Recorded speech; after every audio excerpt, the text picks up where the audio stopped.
هذه مزرعة بقداش، وهي قرية كردية صغيرة في ريف جسر الشغور الشرقي في محافظة إدلب بالقرب من بلدة فريكة. عدد سكانها حوالي 500 شخص، كلهم كرد، لكنهم لا يتكلمون الكردية للأسف، بل يتكلمون العربية. يعملون بالزراعة وتربية الحيوانات.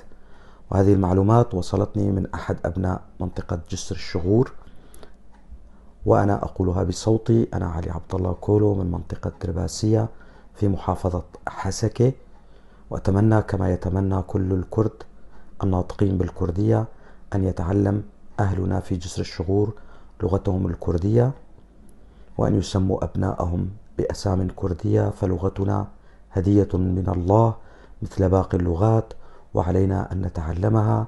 دمتم أهلنا في مزرعة بقداش.